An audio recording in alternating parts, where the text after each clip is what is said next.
E-commerce is the fastest growing technology in the world. This is the biggest part of the digital economy. And same time, we have to take a look on the emerging markets and how these emerging markets are growing.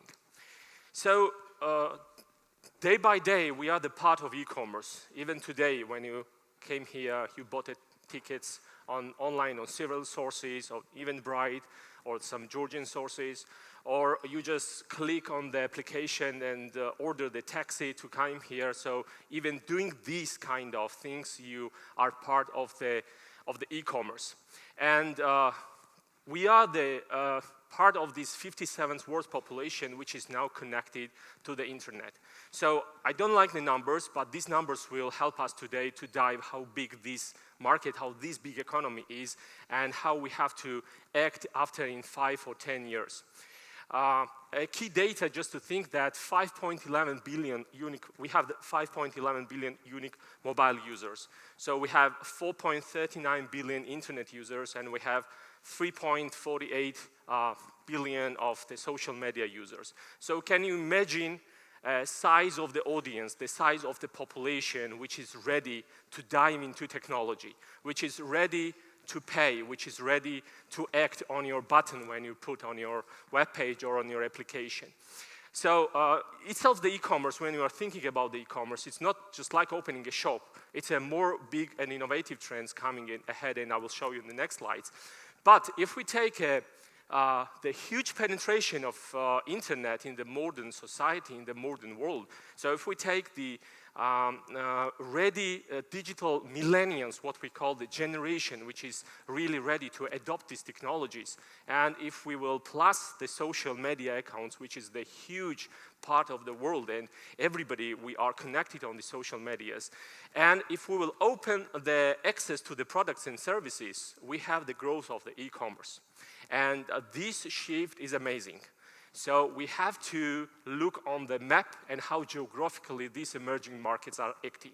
So the highest level of saturation of digital e-commerce in the developed countries, let's say in USA or in UK or in the Western Europe, is very low, or even decreasing by the revenues, by the numbers of the sales, by the numbers of the sales in e-commerce, or in the different part of e-commerce. But if we take the LATAM or the Middle East or Asian Pacific or Central European countries, we see that the growth from 10 to 15% is high. Why? Not because there is happening something miracle, but it means that the penetration of the internet is very high among the population of these countries. So we know the big markets like China market with these big players, Alibaba, DJ.com, we know the AliExpress.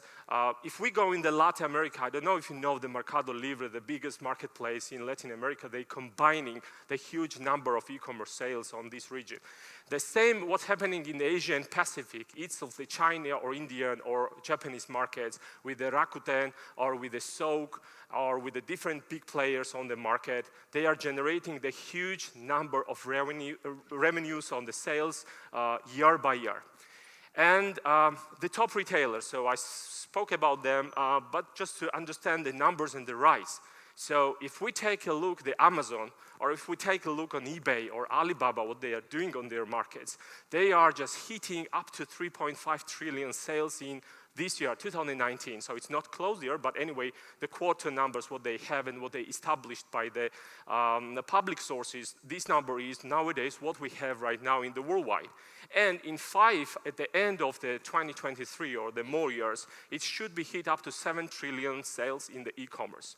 So now we have to take this to take in mind that these numbers are changing. These numbers are changing, not that we have the phones, the devices or tablets or something, these kind of connected devices, but the big players. Now the big players of e-commerce, they are changing and they want to shift on a different markets where the population is, let's say the age under 30, which lives on the emerging markets, they are more technology driven, they are more ready to adopt the new technologies, and the big brands like these ones, Amazon and eBay, they want to deliver their technologies to the new markets. So we have to think, and I told that e-commerce is not only the buy it, not buy it buy now button, or just open a shop, or to just buy and sell. So it's more in a different spheres also. And if we realize the big investor acquisitions, or if we take the where money by the investors goes in the data-driven e-commerce technologies like artificial intelligence, big data, CRMs, augmented reality, Internet of Things, and lots of many categories. But these stages are these parts of the e-commerce technologies gives the biggest opportunity to enter into the emerging markets more actively, to spread the product or technology among the population very easily, and to adopt the new revenues, new profit, new customers, and so on. We all will know them, but if you heard about these acquisitions, or why these acquisitions happened in the last 3 or 2 years. So Adobe and Magento. Are you familiar with the Magento, what it is? It's a digital platform which gives you the tools to build up the shop or the big e-commerce platforms and run your own marketplace. And Adobe, absolutely different part of the ecosystem, but they merged. And why they merged? Because now Adobe is providing to the Magento users their personalization and analytical tools inside the Magento e-commerce merchants. The businesses who are under these kind of e-commerce spheres, they are using every single part of the shifting processes to develop their products outside of the world. Even if we take a look on the SOAP, so on the map, when we see the percentage of the rise, let me go back quickly. So here on the Middle East region, 25% of the rise. It comes on the example of the Souk, which was the biggest marketplace in Dubai. They started as a small company just to have a business-to-customer model and selling online stuff. And then Amazon acquired them more than $580 million.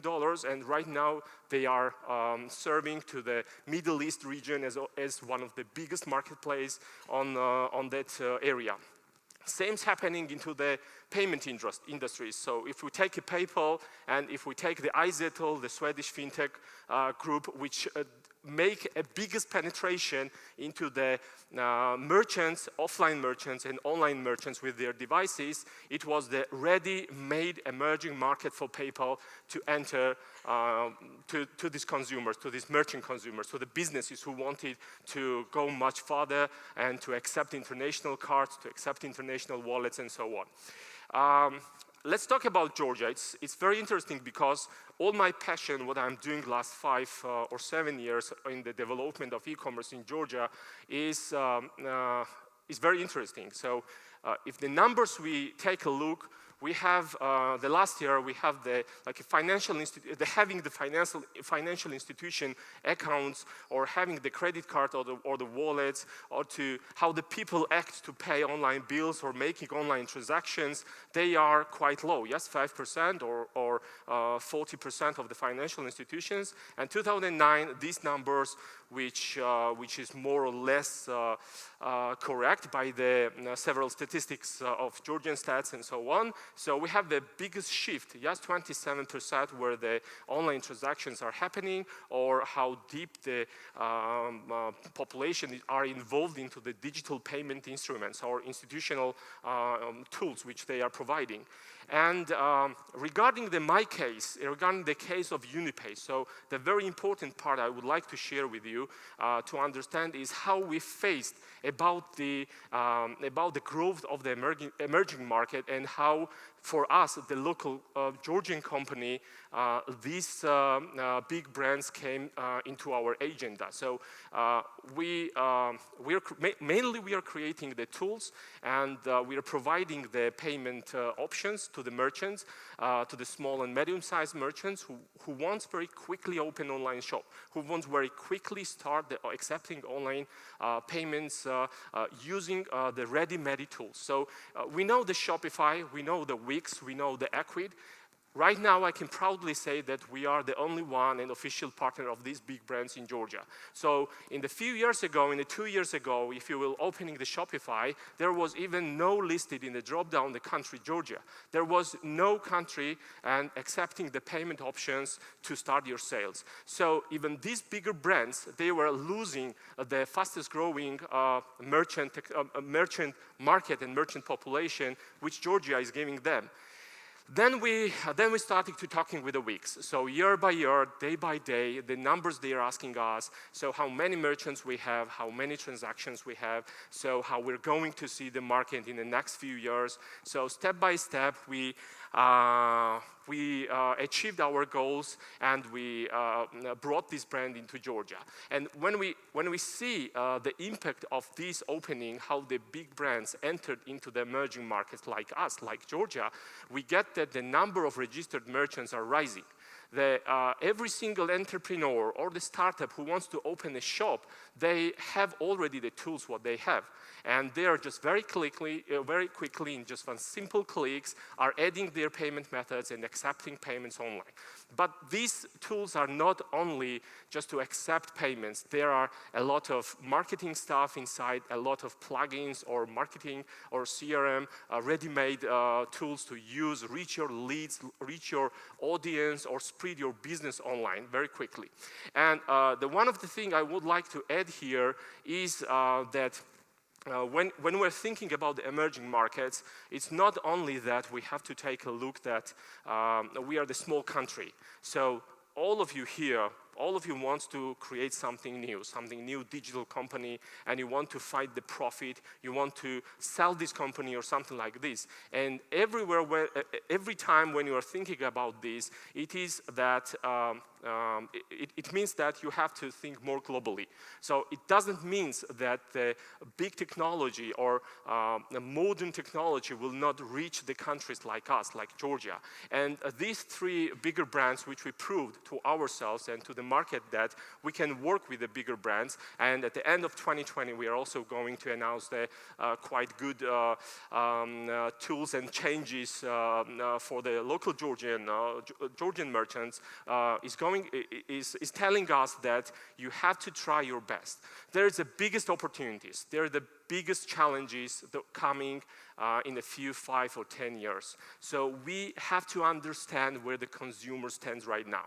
So we have to understand what they want. And we definitely know that the customer is digital right now. They are more technology focused and they want to be online. So based on this, we have to think how to develop, how to rise the new businesses, and one of the biggest parts you have to do is to be online. It is very, very important to be online. So that's it. Thank you.